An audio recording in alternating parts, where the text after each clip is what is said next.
જય માતાજી, જય શ્રી કૃષ્ણ મિત્રો. આજે આપણે જોવાના છે એક એવો છોડ જેને ઘરના આંગણે ઉગાડવાથી ઘરમાં રહેલી આર્થિક સમસ્યા દૂર થાય છે, એટલે કે પૈસાની તંગી દૂર થાય છે. તો ચલો મિત્રો, આજે આપણે જાણીએ કે આ કયો એવો છોડ છે અને કઈ રીતે આ છોડને ઉગાડવામાં આવે છે જેથી તેનું શુભ પરિણામ મળી શકે છે. મિત્રો, તે જાણતા પહેલાં તમને એક વાત ખાસ કહેવા માગું છું કે આ વિડીયોને શાંતિથી સાંભળજો અને એ વાતનું ધ્યાન રાખજો કે જો આ છોડને ચોક્કસ રીતે ઉગાવવામાં આવે તો જ શુભ પરિણામ મળે, નહીંતર તેનું અશુભ પરિણામ પણ મળી શકે છે.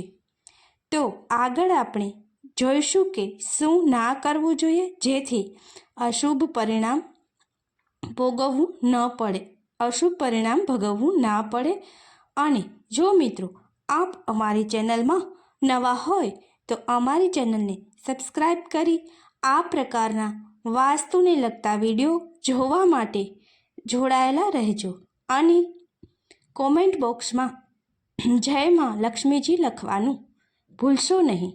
મિત્રો, હાલના સમયે દરેક ઘરની મુખ્ય સમસ્યા પૈસાની તંગી હોય છે અને અમુક ઘર એવા હોય છે કે જ્યાં પૈસાની તંગી હોતી નથી, પરંતુ કોઈને કોઈ બીમારી તથા પારિવારિક ઝઘડાઓ રહેતા હોય છે.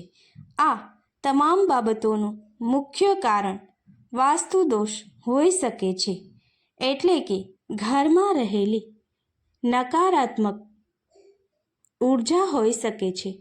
મિત્રો, આપને જણાવી દઈએ કે નકારાત્મક ઉર્જાના ખૂબ જ અશુભ પરિણામ આવે છે. તો સૌ પ્રથમ આપણે જોઈએ નકારાત્મક ઉર્જા એટલે શું. જે ઘરમાં નકારાત્મક ઉર્જા હોય છે ત્યાં સારી બાબતોને પણ અવળી રીતે વિચારવામાં આવે છે, એટલે કે જે સીધી રીતે કામ થતા હોય છે તેને ખોટી રીતે વિચારીને કરવામાં આવે છે, જેના પરિણામ ખૂબ જ ગંભીર મળી શકે છે. નકારાત્મક ઉર્જાથી ઘર પરિવારમાં સતત બીમારીનો માહોલ રહે છે અને નાની એવી બાબતોમાં પણ ઝઘડાઓ થયા કરે છે. તે ઉપરાંત ખૂબ જ મહેનત કરવા છતાં પણ ધંધા નોકરીમાં બરકત દેખાતી નથી. તો આ તમામ બાબતો નકારાત્મક ઉર્જાના કારણે ઉદ્ભવે છે. તો હવે આપણે નકારાત્મક ઉર્જાને કઈ રીતે દૂર કરવી અને ઘરમાં સકારાત્મક ઉર્જાનો વાસ કઈ રીતે કરવો તે જાણીએ.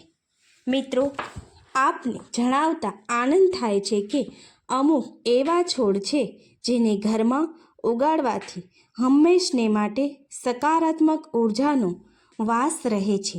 મિત્રો, દરેક ઘરના આંગણે તુલસીનો છોડ રહેલો હોય છે અને આ છોડ ખૂબ જ પવિત્ર છોડ માનવામાં આવે છે. એક માન્યતા મુજબ મિત્રો, આ છોડને દેવી લક્ષ્મીજીનું પ્રતીક પણ માનવામાં આવે છે અને તુલસીનો છોડ સતત સકારાત્મક ઉર્જાનો ફેલાવો કરે છે. આમ ઘરમાં હંમેશા માટે તેનાથી શાંતિ જળવાઈ રહે છે. તે ઉપરાંત મિત્રો, ખાસ એક છોડ એવો છે જેનું નામ ધન એટલે કે પૈસા સાથે સંબંધ ધરાવે છે. આ છોડ છે ધનવેલ.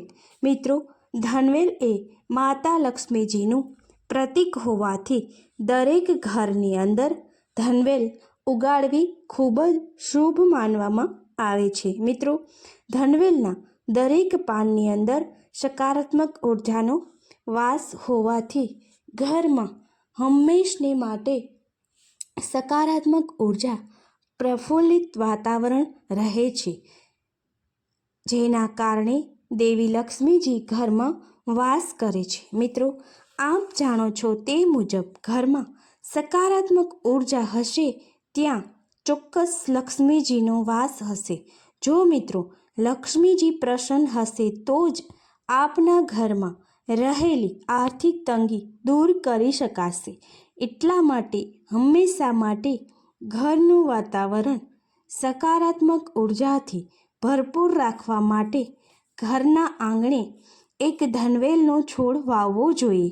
પરંતુ આ છોડ વાવતા પહેલાં ખાસ એ બાબતનું ધ્યાન રાખવું કે આ છોડ આપણે પોતે ખરીદેલો હોવો જોઈએ. અને મિત્રો, આ છોડ કોઈ પણ સગા સંબંધીને ભેટમાં આપવો જોઈએ નહીં.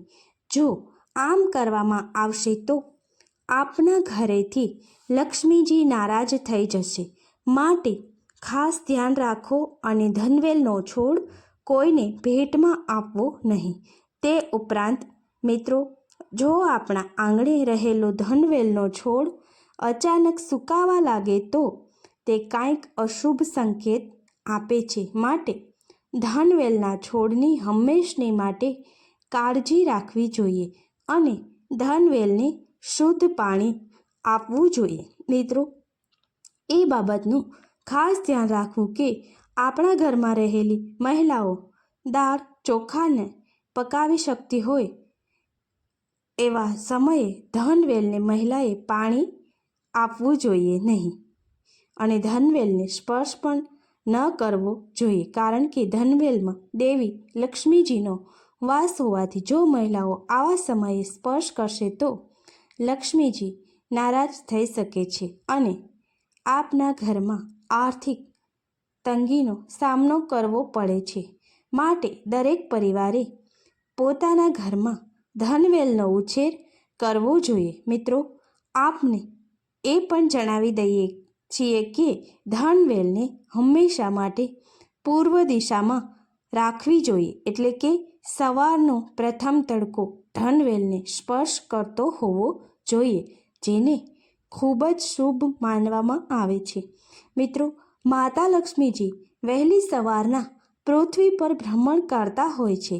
એવી માન્યતા છે કે માટે વહેલી સવારે સૌએ પ્રથમ સ્નાન કર્યા બાદ ધનવેલને પાણી આપવું જોઈએ. સાથે સાથે દેવી તુલસીજીને પણ પાણી આપવું જોઈએ. મિત્રો, પાણી આપતા પહેલાં એ વસ્તુનું ખાસ ધ્યાન રાખવું કે આપણે સ્વચ્છ કપડાં પહેરેલા હોવા જોઈએ તથા જે પાણી અર્પણ કરીએ છીએ તે પીવાલાયક ચોખ્ખું પાણી હોવું જોઈએ. મિત્રો, આ પાણી આપતી વખતે આપણે એક લોટાનો ઉપયોગ કરવાનો છે. એક લોટો પાણી ભરી એને જમણા હાથમાં લોટો લઈ અને પાણી તમારે આપવાનું છે. સાથે સાથે જમણા હાથના અંગૂઠા અને પહેલી આંગળીમાંથી પાણી હાથમાંથી પડતું હોય એવી રીતે લોટાને હાથમાં પકડીને પાણી આપવું જોઈએ. મિત્રો, તમે જે લોટાનો ઉપયોગ કરો છો તે ત્રાંબાનો લોટો હોવો જોઈએ. જો આપના ઘરે ત્રાંબાનો લોટો ના હોય તો તમે લોખંડના લોટા સિવાય બીજી અન્ય ધાતુનો લોટો વાપરી શકો છો. પરંતુ આ લોટામાં ખૂબ જ શુદ્ધ પાણી ભરીને અર્પણ કરવાનું છે. કારણ કે મિત્રો, આ પાણી માં લક્ષ્મીજીને અર્પણ કરતા હોઈએ તેવું આપણે માનવામાં આવે છે. એટલા માટે જો આ પાણી શુદ્ધ નહીં હોય તો લક્ષ્મીજી નારાજ થઈ શકે છે. અને મિત્રો, આપ જાણો છો એ મુજબ જો લક્ષ્મીજી નારાજ થઈ જાય તો પછી ઘરમાં આર્થિક તંગીનો સામનો કરવો પડે છે. એટલે કે ઘરમાં નોકરી ધંધામાં બરકત દેખાતી નથી. તે ઉપરાંત મિત્રો, ઘરમાં રહેલા પૈસા પણ થોડા સમયમાં ક્યાં વપરાઈ જાય છે તેનો કોઈ હિસાબ કરી શકાતો નથી. તો આનું મુખ્ય કારણ છે લક્ષ્મીજીને પ્રસન્ન રાખવા. અને લક્ષ્મીજીએ ત્યારે જ પ્રસન્ન થશે જ્યારે ઘરમાં સકારાત્મક ઉર્જાનો વાસ હશે. તો મિત્રો, આપને જણાવ્યા મુજબ સકારાત્મક ઉર્જાનો વાસ હંમેશા માટે ઘરમાં રાખવા માટે ઘરના આંગણે ધનવેલનો છોડ રોપવો જોઈએ અને સાથે સાથે એક કુંડામાં દેવી તુલસીજીનો રોપો પણ હંમેશા માટે ઘરના આંગણે આપણે રાખવો જોઈએ. જો આવું કરવામાં આવશે તો લક્ષ્મીજી હંમેશની માટે પ્રસન્ન રહેશે અને આપણા ઘરમાં તે માટે તિજોરી પૈસાથી ભરેલી રહેશે. તો મિત્રો, આશા રાખું છું કે આપને આ વિડીયો પસંદ આવેલ હશે અને આ પ્રકારની માહિતી આપના મિત્રોને પણ શેર કરી શકો છો. તે ઉપરાંત કોમેન્ટ બોક્સમાં જય મા લક્ષ્મી લખવાનું ભૂલશો નહીં, જેથી કરીને દેવી લક્ષ્મીજી હંમેશા માટે તમારા ઘર ઉપર આશીર્વાદ વરસાવતા રહે. જય મા લક્ષ્મીજી, જય મા તુલસી. આભાર. જય માતાજી.